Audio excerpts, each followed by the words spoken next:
کرتا ہوں کہ ہم میں سے میں نے آج تک کوئی ایسا عالم دین، ایسا پیر، ایسا خطیب، ایسا نکتہ دان یا کوئی ایسا معاملہ میں نے بندہ نہیں دیکھا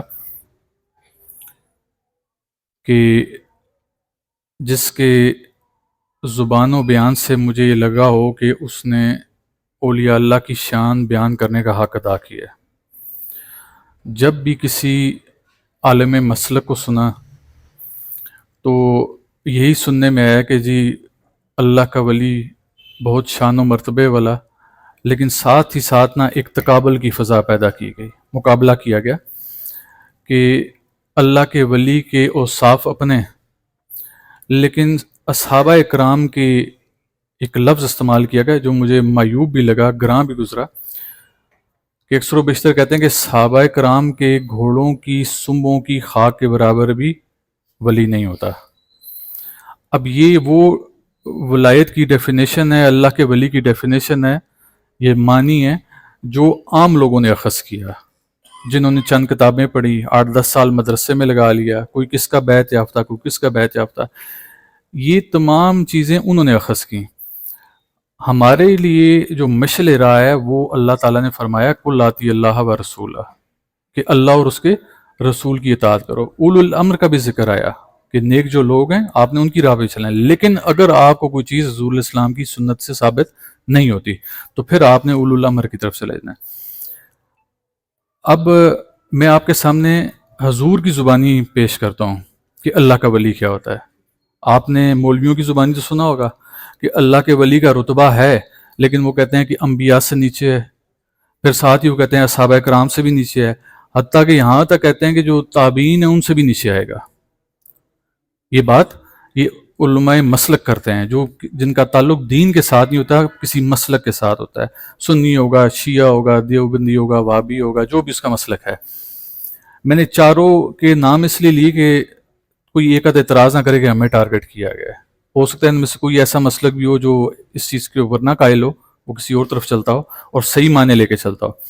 میں اللہ کے حبیب کا ارشاد آپ کے سامنے رکھتا ہوں، اور دنیا جہان کا کوئی معلم اس کا اگر رد کرنا چاہتا ہے تو بے شک آ کے اس کا رد کر دے۔ حضور نبی کریم صلی اللہ علیہ وآلہ وسلم سے روایت کی جاتی ہے، یعنی کہ آپ کے قول کو نقل کیا جاتا ہے، اور قول نقل کرنے میں حضرت عمر فاروق رضی اللہ تعالیٰ عنہ بھی ہیں، حضرت معاذ بن جبل بھی ہیں، اور دیگر اصحابہ کرام بھی موجود ہیں۔ قول کے نقل کرتے ہیں کہ وہ کہتے ہیں کہ اللہ کے حبیب نے فرمایا کہ اللہ کی مخلوق میں سے ایک مخلوق ایسی بھی ہے کہ جس پر بروز محشر انبیاء اور شہداء بھی رش کریں گے۔ کون رش کریں گے؟ انبیاء اور شہداء بھی۔ اب رش کس چیز پہ کرتا ہے؟ آپ لوگوں کے لیے قابل رش کوئی لوگ کون سے ہوں گے؟ یا تو وہ آپ سے رتبے میں اوپر ہوں گے یا آپ کے برابر ہوں گے۔ ہم نہیں کہتے، ہم اس لیے نہیں کہتے کہ مولوی جو طبقہ ہے نا، یہ آپ کی زبان کے الفاظ پکڑتا ہے، پھر کوشش کرتا ہے اسے توہین کی طرف لے کے جائے، گستاخی کی گردان الاپے، پھر آپ کو کسی معاملے میں اڑانے کی کوشش کرے۔ اللہ کا شکر ہے ہم ان سے بے خوف اختر بات کرتے ہیں، ہمیں ڈر صرف اللہ کا ہے، لیکن میں احتیاط کرتا ہوں، میں احتیاط کا دامن نہیں چھوڑتا۔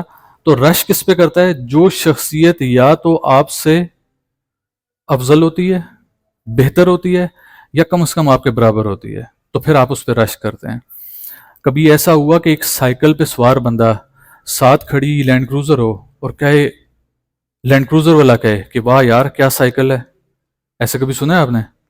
سائیکل والا کہے گا یار کیا زبردست گاڑی ہے، اس کے پاس لینڈ کروزر ہے، تو کیوں؟ اس کے پاس ایک اچھی چیز ہے تو اس پہ رش کیا جا رہا ہے۔ تو اسی طرح حضور علیہ السلام فرماتے ہیں کہ انبیاء اور شہداء یہ سب سے بڑے رتبے ہیں۔ انبیاء اور شہداء سب سے بڑے رتبے ہیں، کہ شہید کے بارے میں کہا کہ یہ مرا نہیں، یہ زندہ ہے، اپنی قبروں میں رزق ان کو ملتا ہے۔ انبیاء کے بارے میں بھی کہا گیا، یہ وہ اعلیٰ ہستیاں ہیں کہ اللہ تعالیٰ کے حبیب فرما رہے ہیں کہ یہ دو اعلیٰ کیٹیگریاں بھی بروز محشر اللہ کی ایک ایسی مخلوق ہوگی جس پہ رش کریں گی۔ تو صحابہ کرام نے دریافت کیا یا رسول اللہ ہمیں بتائیں وہ کون ہستیاں ہیں؟ تو آپ نے فرمایا یہ وہ لوگ ہوں گے جو بغیر کسی طمع اور لالچ، بغیر کسی خونی رشتے ناطے کے اللہ کی خاطر اس کی مخلوق سے محبت کریں گے۔ تو صحابہ کرام نے کہا یا رسول اللہ مزید اس کو بیان کریں تو آپ نے فرمایا کہ الا ان اولیاء اللہ لا خوف علیہم ولا هم یحزنون. یہ آیا مبارکہ حضور اسلام نے پڑھی، بتایا کہ یہ اللہ کے ولی ہیں جنہیں بروز محشر کچھ خوف نہیں ہوگا اور نہ غمگین ہوں گے.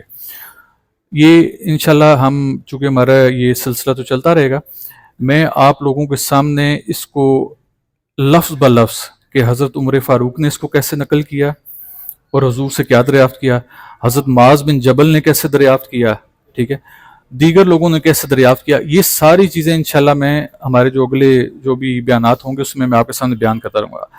تو آپ لوگوں کو پتہ چلے گا کہ یہ جو اللہ کے ولی ہیں، اور اس میں دور کا ذکر نہیں کیا حضور نے یہ نہیں فرمایا کہ یہ میں ان اللہ کے ولیوں کا ذکر کر رہا ہوں جو آدم علیہ السلام کے دور میں تھے یا جو میرے دور میں آ رہے ہیں. آپ نے بس کہا کہ یہ اللہ کے ولی ہیں، اللہ کے دوست ہیں. اب آپ سوچیں کہ اگر آپ مجھے اگر کوئی پیر مانتا ہے تو مجھے پیر ماننے والا میرے دوست کی بھی رسپیکٹ کرے گا، اس کو عزت و تکریم سے نوازے گا. اگر وہ میرے دوست سے محبت نہیں کرے گا، اسے عزت سے نہیں نوازے گا، تو میری نظر میں بھی وہ شخص کامل مرید نہیں ہوگا، کامل پیروکار نہیں ہوگا. کامل مرید اور پیروکار کس کو کہتے ہیں؟ جو باقاعدہ پیر کی پیروی کرے.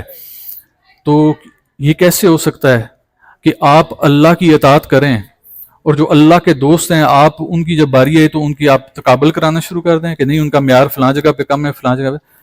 یہ میں نے جو اپنی جستجو کی، اللہ معاف کرے میں عقل کل نہیں ہوں، میں حرف آخر نہیں ہوں، انسان ہوں، غلطی کوتاہی میرے سے بھی ہو سکتی ہے، لیکن جو میں نے اپنے تئیں جستجو کی، چاہے قرآن کو پڑھا، احادیث کو پڑھا، واقعات کو پڑھا، روایات کو پڑھا، میں نے یہ فائنڈ آؤٹ کیا، میں نے یہ اخذ کیا، میں نے لب لباب نکالا کہ جو اللہ کے ولی ہیں یہ ایسی ہستیاں ہیں کہ جب اللہ کے نبی موسیٰ کلیم اللہ رستہ بھول جاتے ہیں تو ایسے میں ایک شخص وارد ہوتا ہے اور وہ موسیٰ علیہ السلام کو کہتا ہے موسیٰ آپ تو رستہ بھول کے آ گئے. یہ میرے الفاظ نہیں ہیں، یہ قرآن کریم کے الفاظ ہیں. تو موسیٰ علیہ السلام اس رستے سے واپس آتے ہیں، وہ پھر موسیٰ علیہ السلام کو نشانیاں بھی بتاتے ہیں کہ دیکھیں فلاں جگہ ایسے ہوا تھا، فلاں جگہ ایسے ہوا تھا. تو اب کوئی یہ ثابت کر دے کہ کیا موسیٰ علیہ السلام کے ہوتے دوسرا کوئی اللہ کا نبی موجود تھا راہ راست پر لانے کے لیے؟ ایسا نہیں ہوتا. اس علاقے میں دوسرا اللہ کا نبی نہیں ہوگا. ہارون علیہ السلام کو موسیٰ علیہ السلام سے نسبت ضرور تھی، لیکن موسیٰ علیہ السلام کے بعد آپ نبی بنے. ان کے دور میں آپ کو نبوت نہیں ملی. جب تک ایک نبی کا دور ختم نہیں ہوگا دوسرا نبی وہاں پر نہیں آئے گا. یہ بات سننے میں آتی ہے، ٹھیک ہے. تو وہ کون سا شخص تھا جس نے موسیٰ علیہ السلام کو بھی راستہ دکھا دیا؟ تو وہ بھی اللہ کا دوست تھا. تو یہ اللہ کے دوست کی بہت بڑی ویلیو ہے، بہت بڑی قدر ہے، اور یہ کسی دور کا محتاج نہیں ہے. یہ حضور کے دور میں بھی تھے، موسیٰ علیہ السلام کے دور میں بھی تھے، آدم علیہ السلام کے دور میں بھی تھے، ابراہیم علیہ السلام کے دور میں بھی تھے. یہ آپ کبھی واقعات پڑھیں نا تو آپ کو پتہ چلے گا کہ ابراہیم علیہ السلام سے بھی چند لوگوں کی ملاقات آئی تھی. تو ابراہیم علیہ السلام کو انہوں نے چند چیزیں بتا کر گئے تھے. تو اس کا مطلب ہے کہ جو نبی کو کچھ چیزیں بتا کر جائے وہ شخص اپنی آپ میں بھی کوئی حیثیت رکھتا ہوگا. لہٰذا میں نے یہ اخذ کیا کہ یہ کوئی بہت ہی اعلیٰ قسم کی ازوات ہیں کہ جن کو اللہ نے اپنے دوست کی کیٹیگری میں رکھا. تو ان کے خلاف جو جائے گا یا ان سے مقابلہ کرنے کی کوشش کرے گا وہ منہ کی بل گرنے والی بات کرے گا. ایک چھوٹا سا واقعہ آپ کے سامنے پیش کرتا ہوں. حضرت امام احمد بن حنبل کا نام تو آپ لوگوں نے سنا ہوگا. 4 جو ائمہ ہیں ان میں سے ایک ائمہ کہلاتے ہیں اور بڑی اعلیٰ شخصیت ہیں امام احمد بن حنبل کی، بڑے ہی اعلیٰ زیرک اور علم یافتہ شخصیت ہیں. امام احمد بن حنبل سے کسی نے پوچھا کہ آپ حضرت بشر حافی کے پیچھے پیچھے پھرتے ہیں، آپ عالم دین ہیں، وہ تو عالم دین نہیں ہیں، آپ ان کے پیچھے کیوں پھرتے ہیں؟ اور حضرت بشر حافی رحمۃ اللہ علیہ کا واقعہ میں انشاءاللہ اگلے کسی لیکچر میں آپ کو سناؤں گا کہ مسلمان کیسے ہوئے، اللہ کی طرف سے ولایت کیسے انہیں ملی. یہ واقعہ میں آپ سناؤں گا تو آپ کے رونگٹے کھڑے ہو جائیں گے. تو حضرت امام احمد بن حنبل حضرت بشر حافی کے پیچھے چلتے پھرتے تھے کہ ان کے پیچھے لگے تھے کہ ان سے کچھ مل جائے. تو کسی نے پوچھا کہ آپ عالم دین، آپ بشر حافی کے پیچھے کیوں تھے؟ انہوں نے کہا کہ جس اللہ کو امام احمد بن حنبل مانتا ہے، الفاظ پہ غور کیجیے گا کہ جس اللہ کو احمد بن حنبل مانتا ہے بشر حافی اس اللہ کو جانتا ہے. امام احمد بن حنبل اتنے علم کے باوجود کہہ رہے ہیں کہ میں اللہ کو مانتا ضرور ہوں لیکن میں اللہ کو جان نہیں پایا، یعنی وہ اتنی بڑی ذات ہے لیکن وہ کہتے ہیں بشر حافی اس اللہ کو جانتا ہے. تو اس کا مطلب ہے یہ علم و تعلیم کی جو صحبتیں، قید و بند کی صحبتیں ہوتے ہیں، اس سے ماورا ہستیاں ہیں، بہت اعلیٰ ہستیاں ہیں، لہٰذا جب ان کی بات کی جائے تو عزت و تکریم سے کی جائے۔ میں حالیہ دنوں کا ایک واقعہ آپ کے سامنے پیش کروں گا۔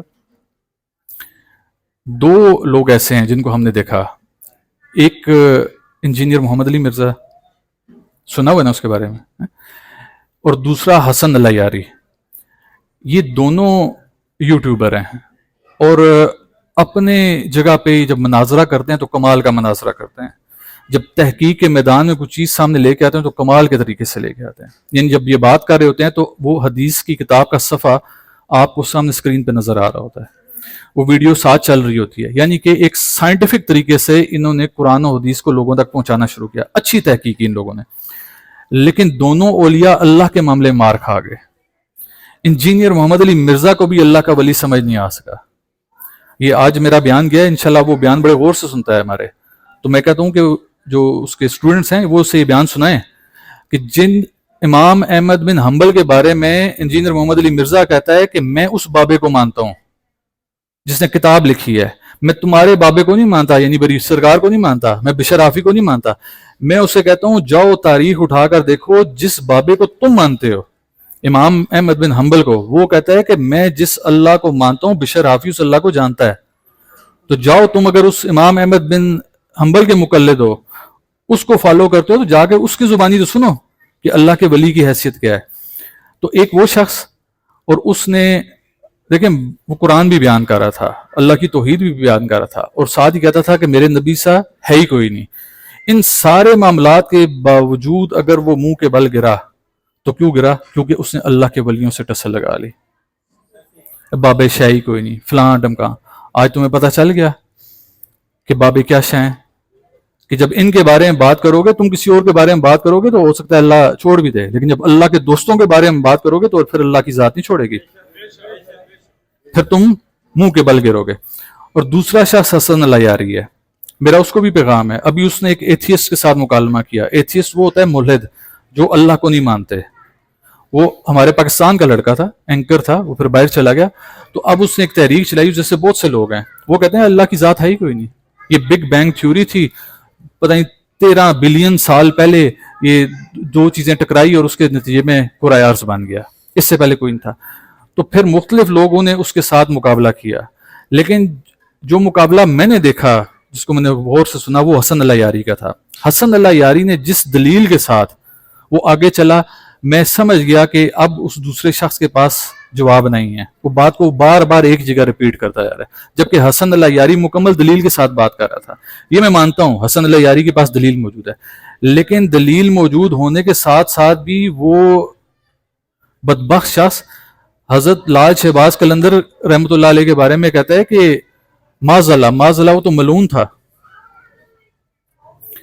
اب اللہ کا ولی، اللہ کا دوست، تم اس کے بارے میں یہ الفاظ استعمال کر رہے ہو، اس کا مطلب ہے تم نے یہ سمجھ لیا کہ جو ہدایت کا منبع تھا وہ انبیاء کے بعد جو چند حضور کی آل میں سے لوگ چلے وہاں تک ختم ہو گیا۔